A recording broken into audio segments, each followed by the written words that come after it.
And now moving to Nigeria, the country has launched a massive crackdown on illegal oil trade. In a decisive blow to the illegal oil trade, Nigeria's military and security forces have recovered 1.2 million litres, which is around 317,000 gallons of stolen crude oil. At least 17 suspects have been arrested, along with vehicles and oil refining equipment that have also been seized. The authorities even dismantled 56 bunkering sites, seized at least 88 cooking drums, and recovered thousands of litres of illegally refined automotive gas oil. Nigerian authorities destroyed at least 15 illegal refining sites in the Okorodia forest of Yenagoa in the Bayelsa state. Now, Nigeria's Bola Tinubu administration is pushing hard to drain the lifeblood of this underground economy. And despite being Africa's biggest crude oil producer, Nigeria has faced major setbacks due to large-scale oil theft and pipeline sabotage. Rampant oil theft in the country has led to a fallout in output, reduced exports and crippled government finances of an already troubled economy. And tackling this problem has been a serious challenge for the Tinubu administration.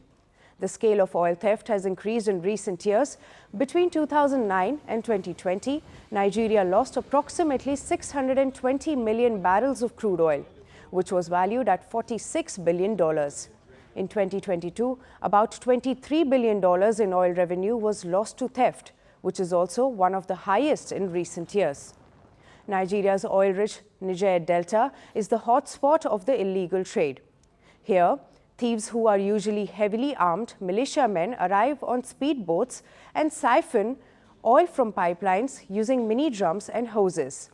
Oil thieves in Nigeria also endanger lives of the residents in the delta, which is due to pollution caused by oil spills. Between 2011 and 2021, there were over 9,000 incidents of oil spills. This has contaminated the air, land and water of Nigeria's Niger Delta.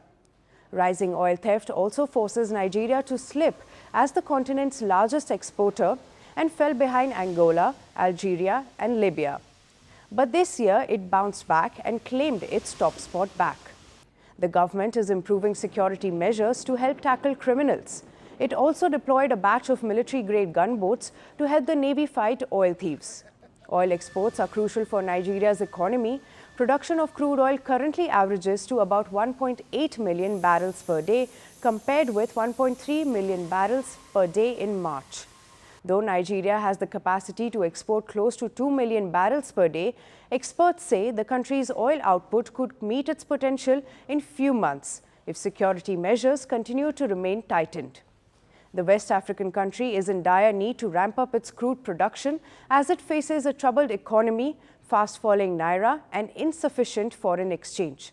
The rising cost of living due to this has heavily burdened the Nigerian citizens, who have been struggling with high prices of basic necessities. Nigeria's economic troubles began when President Bola Tinubu introduced reforms more than a year ago. These reforms were aimed at reviving the economy but have triggered high inflation. If in November, Nigeria's inflation rose to 34.60% due to soaring food prices and increase in the pump price of petroleum products.